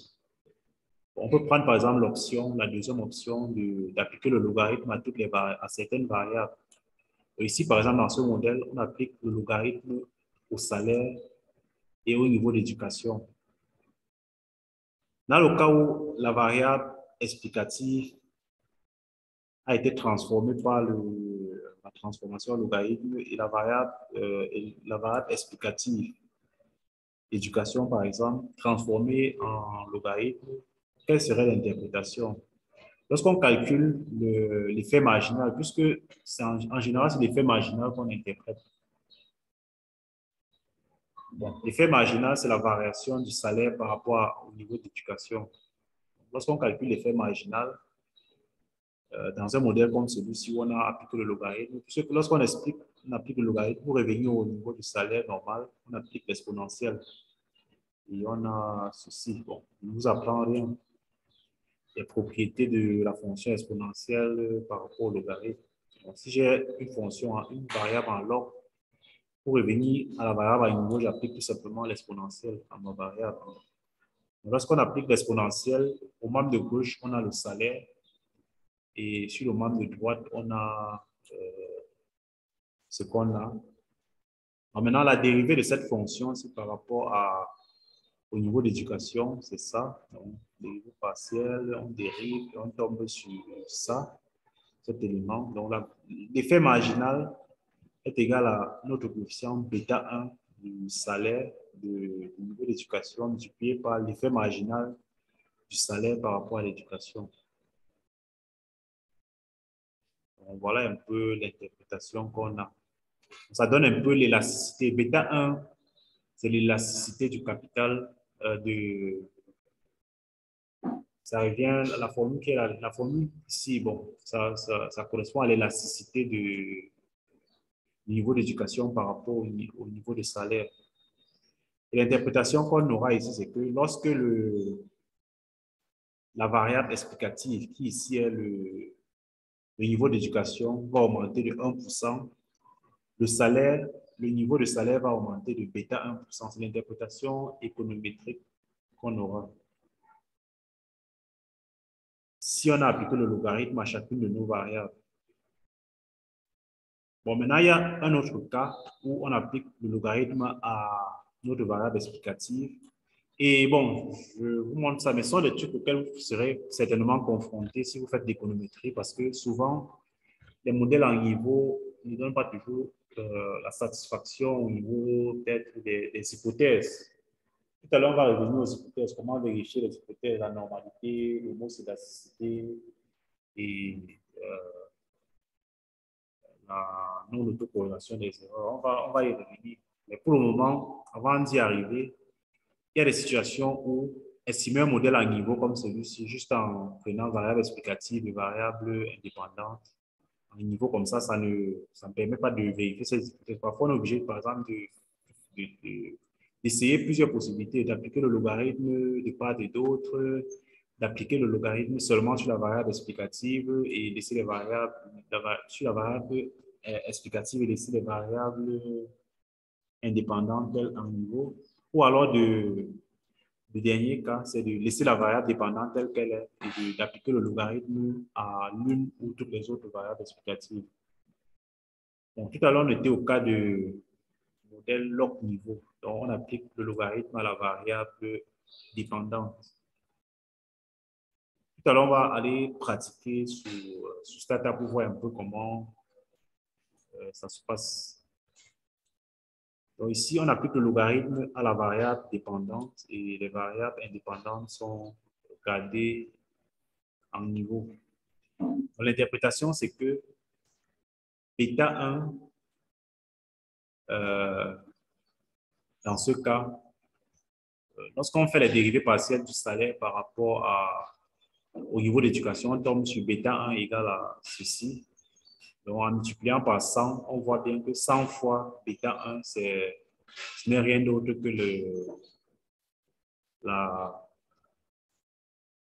l'effet marginal du salaire par rapport à l'éducation. L'interprétation qu'on aura ici, c'est que lorsque le changement en pourcentage du salaire, lorsque le niveau d'éducation augmente d'une unité. Donc, ça représente la variation en pourcentage du salaire lorsque le niveau d'éducation augmente d'1%. Donc, l'interprétation qu'on aura ici, c'est que bêta 1 sera telle que, l'interprétation de bêta 1 ici, c'est que lorsque le niveau d'éducation va augmenter d'1% d'une unité, le salaire va augmenter d'1%. C'est un peu ça l'interprétation. Maintenant, il y a le dernier cas où on applique le logarithme aux membres de droite et la variable dépendante reste en niveau. Bon, vous pouvez toujours essayer de parcourir le document. Je vais revenir à Stata s'il n'y a pas de questions pour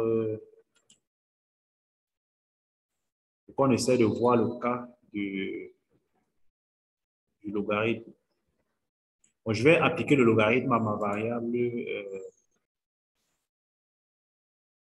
PIB par habitant. La PIB, ce n'est pas le PIB par habitant, le PIB. Et c'est d'autant plus intéressant que tout à l'heure, lorsque vous regardez les coefficients ici, les coefficients sont très grands. Ici, par exemple, on dit que si on augmente la formation brute de capital d'une unité,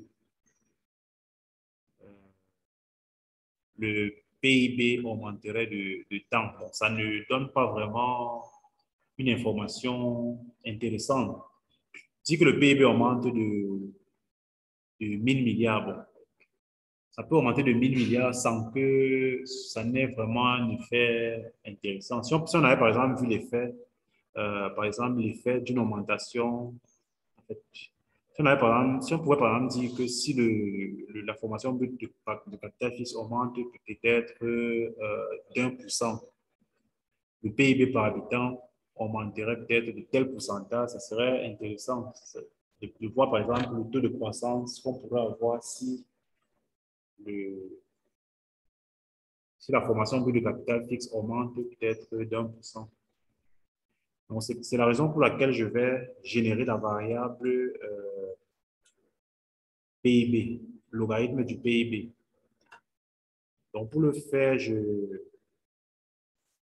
vais venir ici toujours dans mon do-file que j'ai créé. Je vais d'abord enregistrer mon do-file parce que si je n'enregistre pas tout à l'heure, quand je vais fermer, ça va. Donc, je vais enregistrer en cliquant sur le bouton. Si je vais aller dans voilà, économétrie avancée, je vais l'appeler do-file.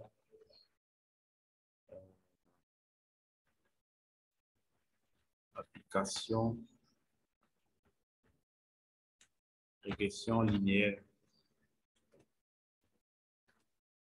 Je vais enregistrer. Donc, pour pouvoir générer une variable sur Stata, c'est souvent la commande generate qu'on utilise. Il y a la commande generate, comme celle-ci, ou generate, si vous voulez. Donc, je vais faire generate, je vais appeler loc PIB. Je vais l'appeler ainsi. Loc PIB égale loc. Donc, comme voilà la fonction loc sur Stata. Donc, je vais calculer le log de ma variable PIB en francs courants, en monnaie locale. Donc, lorsque j'utilise la commande generate, ici j'ai le nom de la variable que je vais générer, égal, et puis la fonction.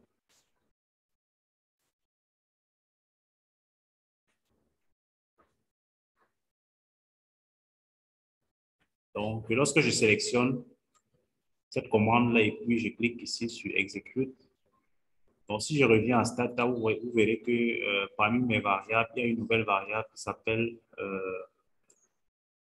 log PIB qui a été généré.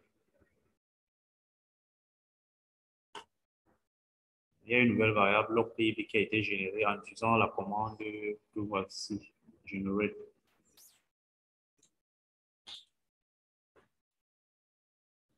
Donc, en utilisant la commande generate log PIB égale logarithme du PIB. Voilà.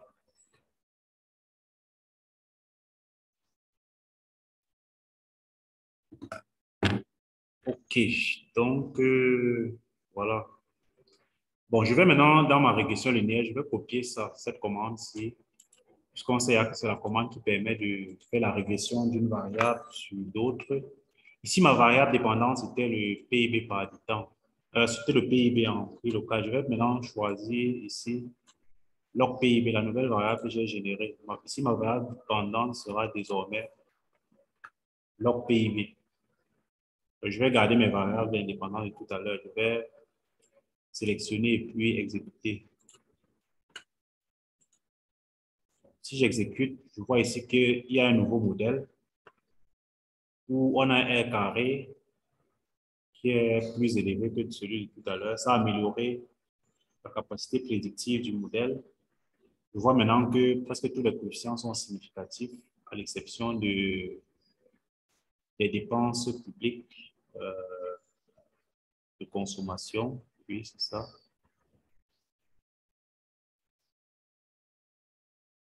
Oui, les dépenses publiques de consommation. Vous voyez que là maintenant, la formation brute de capital fixe, ici les coefficients ne sont plus élevés comme tout à l'heure. Mais l'interprétation est différente parce qu'on est dans le cadre d'un modèle log niveau. Donc le coefficient bêta qui est là, bêta 1 par exemple ici, voici bêta 0 qui est la constante, qui est plus bas. Mais le coefficient de la formation brute de capital fixe est de 0,18. D'après le document PDF que je viens de présenter là, donc on a un modèle log niveau. L'interprétation ici, c'est que, puisque c'est significatif, la formation brute de capital fixe, qui est ma première variable, la plus-value est inférieure à 5%, donc c'est significatif.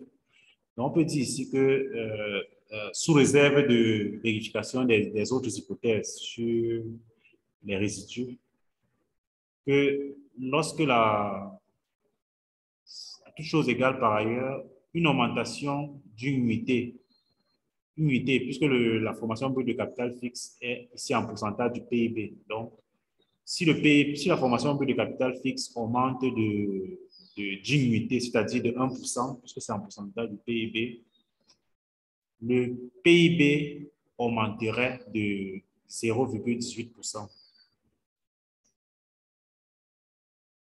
Donc, ça signifie que si on encourage les investissements au point d'augmenter la formation brute de capital fixe de 1% du PIB, ça aurait un effet de 0,18%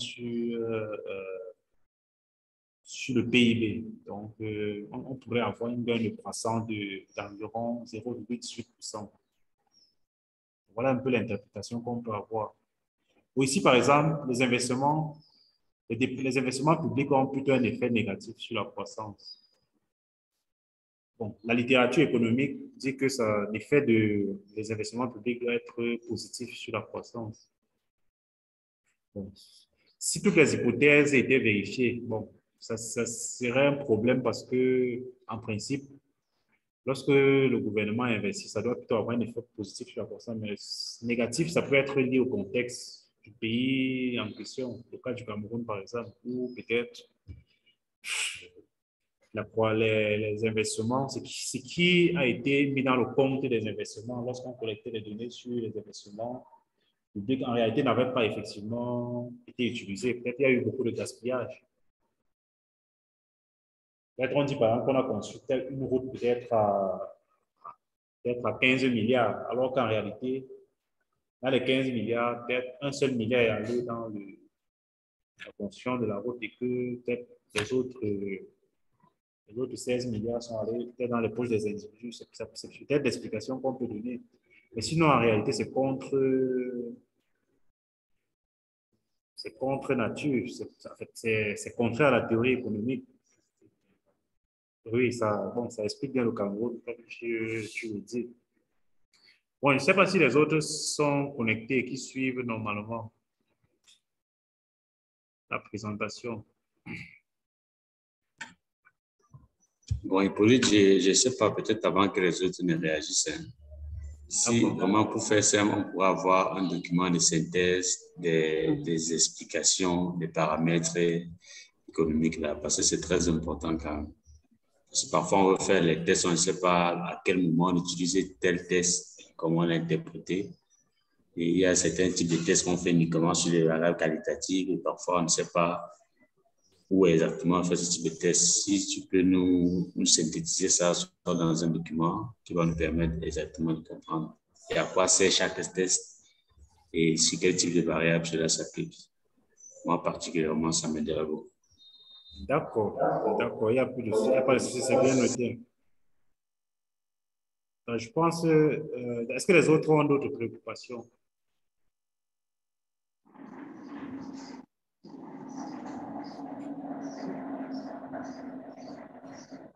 Est-ce qu'il y a d'autres préoccupations ou bien ça va?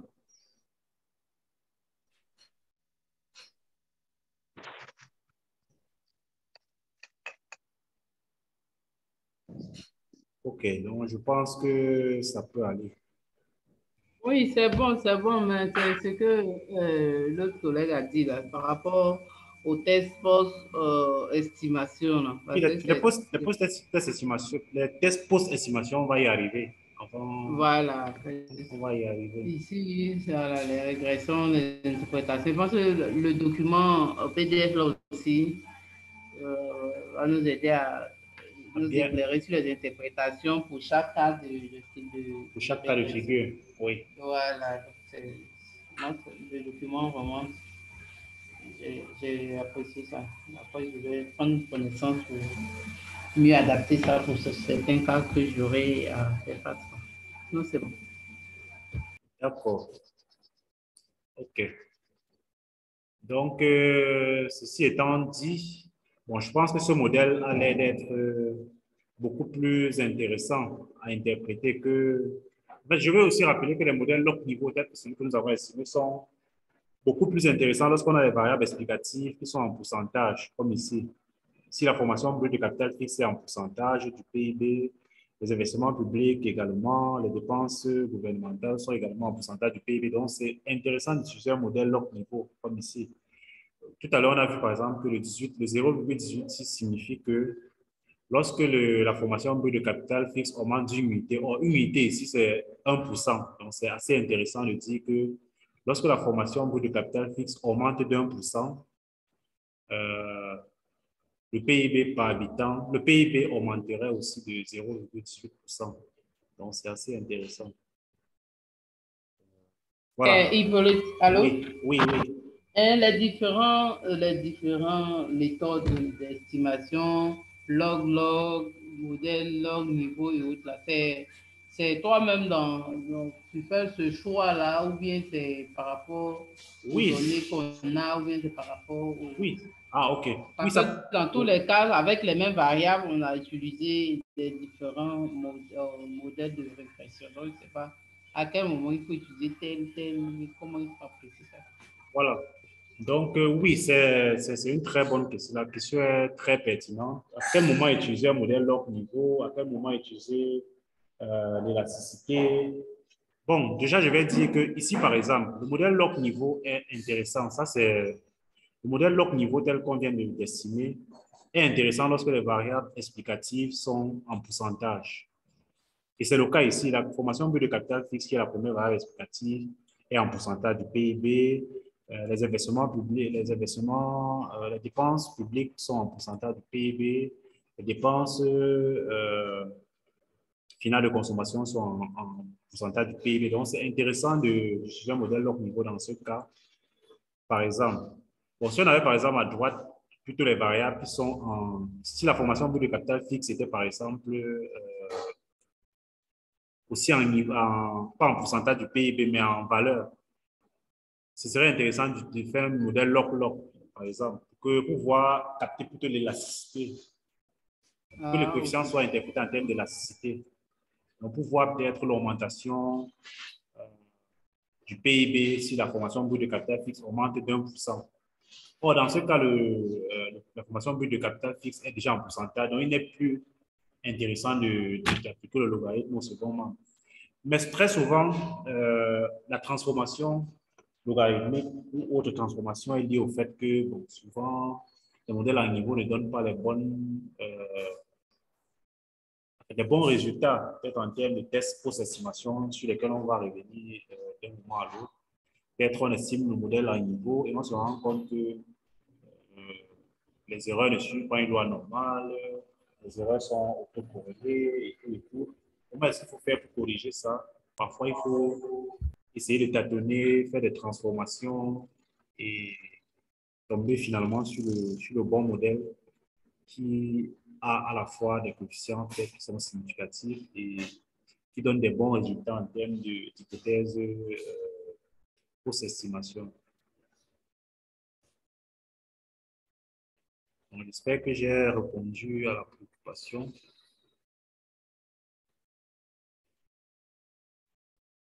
S'il te plaît, c'est quoi la dernière ligne, la route MSI? Le tableau qui est en haut.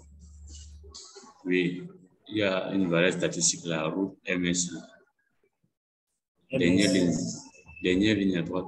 Oui, voilà, à droite là-bas. Au fond, là-bas, au fond, oui. C'est tout à l'heure, ça. Bon, c'est la moyenne des... Ok. C'est root mean square error. Root mean square error. Oui, oui. Oui, la moyenne des écarts entre les erreurs. Root mean square error. Ouais, c'est ça. OK. Bon, mais les éléments les plus qu'il faut beaucoup plus utiliser pour juger la qualité du modèle, c'est déjà le R carré. Le R carré ajouté, bon, dans une moindre mesure, le root mean square error là. La significativité globale et puis la significativité des coefficients. À ce niveau-là, si c'est bon, si tout est clair, on peut...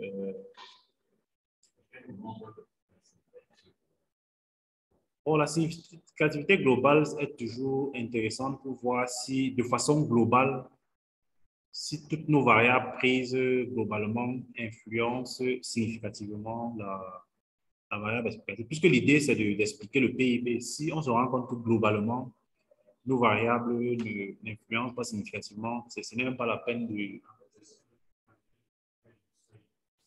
C'est 5%. Donc, lorsque c'est supérieur à 5%, ce n'est pas bon. C'est 0,000. C'est la pi-value qu'on regarde. Oui, la statistique de Fisher, il y a un seuil. Bon, je n'ai pas le seuil en tête, mais c'est la pi-value qui permet de mieux contrôler. Lorsque c'est inférieur à 5%, bon, il faut aller dans la table de Fisher pour voir le seuil de significativité à 5%, mais ça doit être une valeur qui est inférieure à 13, dans tous les cas, à 13,7 qui est là. Donc, le seuil doit être un nombre certainement inférieur à ça.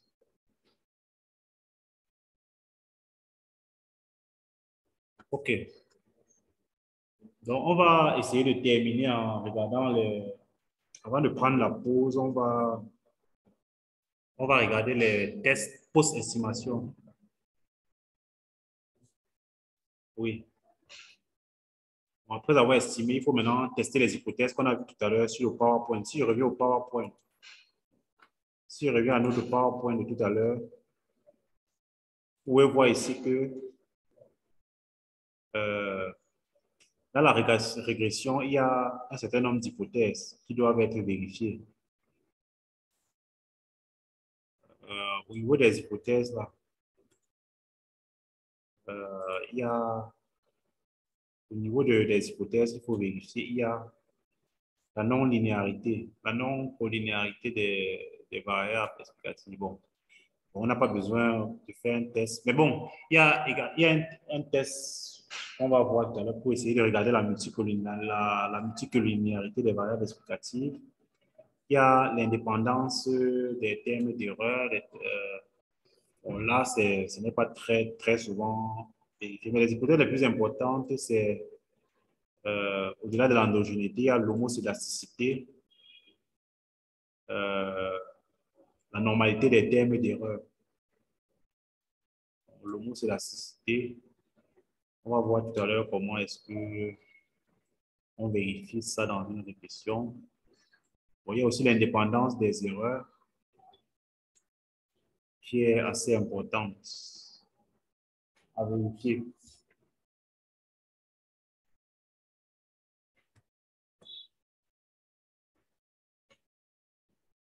Donc, avant de...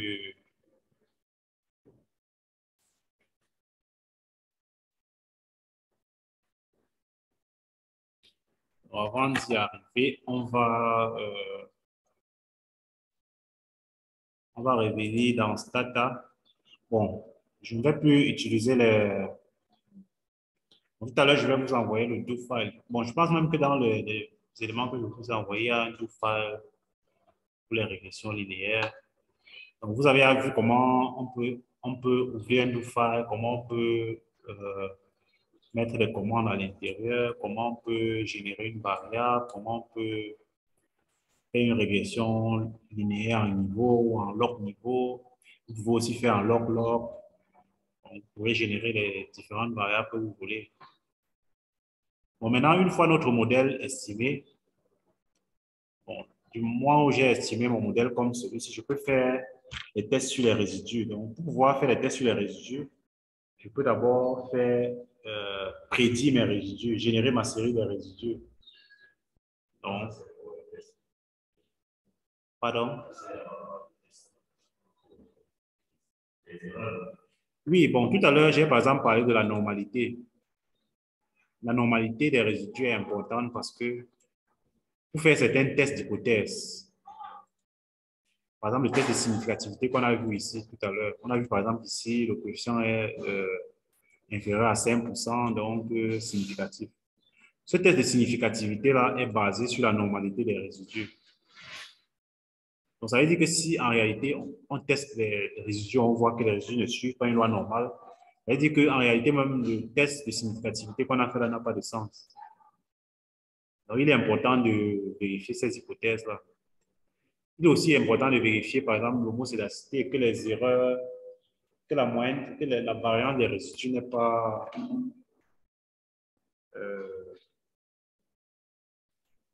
est constante. C'est important. Il est aussi important de vérifier la non-autocorrélation des erreurs. Parce que si les erreurs sont autocorrélées, ça veut dire qu'il y a un lien entre la variable explicative et le terme d'erreur. Ça veut dire qu'en réalité, ce n'est pas bon parce que ça signifie que le terme d'erreur encore dans les variables qu'on a utilisé, ce n'est pas intéressant. En tout cas, on va vérifier. Un instant.